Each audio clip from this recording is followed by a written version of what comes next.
Hello, நாங்கள் ஞானம்பட்டி.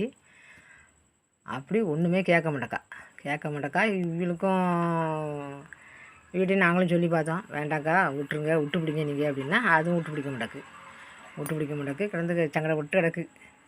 என்ன சொல்ல, நம்ம ஒன்றும் சொல்ல முடியல. சரி பார்த்தா அந்த பிள்ளைகிட்ட பேசலான்னு பார்த்தா அவள் பெற்றவாட்டியே பேச மாட்டேக்கா. அப்புறம் நம்மகிட்ட எங்கே பேச? அதனால் நாங்கள் அதை எங்களை அப்புறம் திரும்ப அதுதான் கிடந்து அவ்வளோ சொல்லிட்டு கிடந்துச்சு. அப்படி இப்படின்னு சொல்லிட்டு கிடந்துச்சு.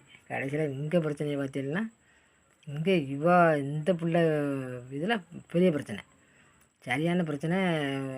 இவா சாப்பிட மாட்டக்கா, வைக்க மாட்டக்கா, இந்தலையும் முனைக்கிறா அம்மாக்கிட்ட. பாத்ரூம் போனால் பின்னாடி கூட்டு போட மாட்டக்கா. இப்படி ரொம்ப ஆட்டுலையும் பண்ண ஆரம்பித்தா அங்கே புருஷனுக்கு முன்னாடிக்கும் சரியான சண்டை போயிட்டு நடக்கு. நாங்கள் என்னடா பண்ண ஒன்றுமே தெரியல. அந்த அம்மா அழுவுது, இந்த அம்மா அழுவுது, கிடந்து குடும்பம் தான் படுத்துறவ. இப்படியா கிடந்து சீரழிஞ்சிட்டு கிடந்தோம். கடைசியில் நான் என்ன பண்ணேன், மேலே எங்கேயும் எத்தனை நேரம் கிடந்து அலைஞ்சிட்டு கிடந்தேன். அங்கெங்கும் கிடந்து ரத்த டெஸ்ட் எடுக்க போகணும், சாப்பாடு 3 நேரம் 4 நேரம் போய் கீழே போகணும், மேலே வரணும். இப்படியா கிடந்து அலைஞ்சி காலெலாம் உடஞ்சி போச்சு.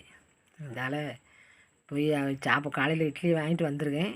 வந்து இங்கே ஒரு ஓட்டருக்கேன்னு தண்ணி இருக்குது. அதுக்குள்ளே மருமகன் வெளியே கீழே இருந்துட்டு 2 ஓட்டருக்கேன்னு தண்ணி கொண்டு வந்துருந்தாவ.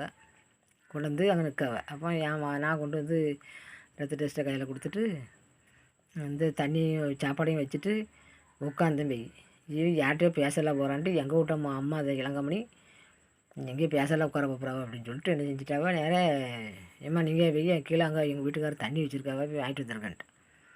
நான் எல்லாம் வேண்டாம், என்கிட்ட தண்ணி இல்லை, தண்ணி இப்போ வேண்டாம், பிறகு நான் வாங்கிக்கிறேன், காலெலாம் உலகிது சேர்த்தா உட்காடுறேன் அப்படின்னு சொன்னேன்.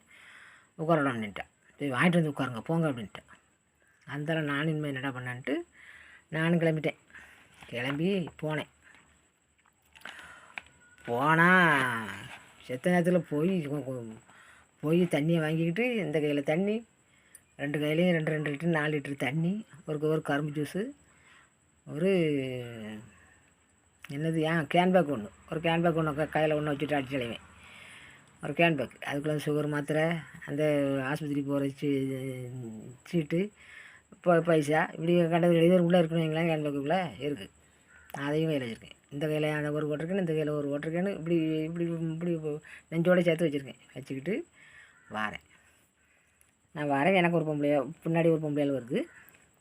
முன்னாடி வாரம் பாத்ரூம் பக்கத்தில் அதில் இப்போ எல்லா மாடியிலையுமே ஒன்று போலவே இருக்கும் பாத்ரூம். நம்ம எந்த முக்கு திரும்பி போகிறோமோ அதே முக்கு தான். லிஃப்ட்டும் அதே மாதிரி தான், ரூமும் அதே தான். ஒரு கீழே இருக்க மாடல் தான் மேலே இருக்க மாடல் தான் கீழே, அந்த மாதிரி தான் இருக்கும். போகிற பாதையில் தான் பாத்ரூம். இந்த பாத்ரூமுக்கு போகிற பொம்பளை பண்ணுற அநியாயத்தை பற்றியெல்லாம் உள்ளே இருந்து எல்லா வேலையும் முடிச்சுட்டு வருவாங்க. வாசலுக்குள்ளே வரும்போது ஒரு கப்பு தண்ணியை வந்து காலைல ஊற்றிட்டு வருவாங்க. அந்த தண்ணி வெளியே டைல்ஸுகள் வெளியே வரைக்கும் வந்துடும். அங்கேருந்து அதில் மேட்டு போட்டிருப்பாங்க. அந்த மேட்டில் காலை ராவிட்டு இங்கே இறங்க மாட்டாங்க. சொல்லி தண்ணியோடு வந்து இறங்குவாங்க. அந்த டைல்ஸுகளில் பூரா தண்ணியாக தான் கிடக்கும். அதில் போகும்போது கருணை தப்புனா மரணம் தான். எல்லா பொம்பளையும் அதே தான்.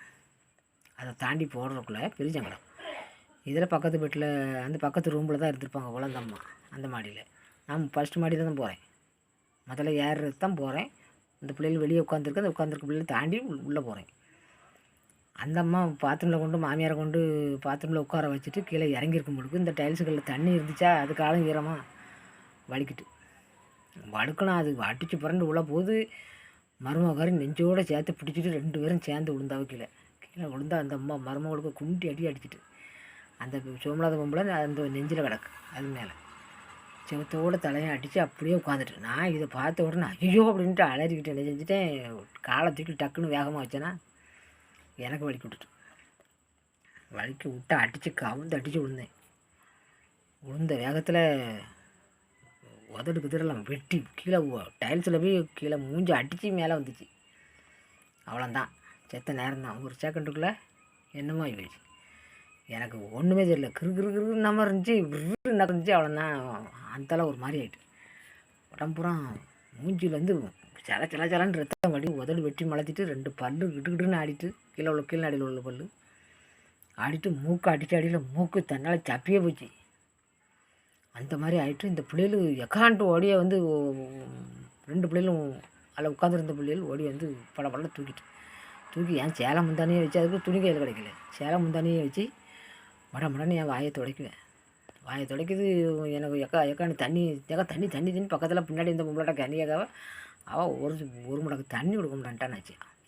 அதெல்லாம் என்ன ஒரு அவசரத்துக்கு ஒரு தண்ணி நானே 2 வாட்டருக்கு தண்ணி வச்சுருந்தேன்.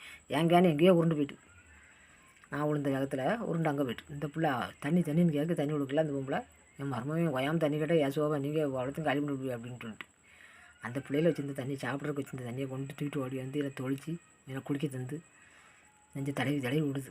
எக்கா எக்கா எக்காங்க எனக்கு உதடு வெட்டி மலர்ந்துட்டு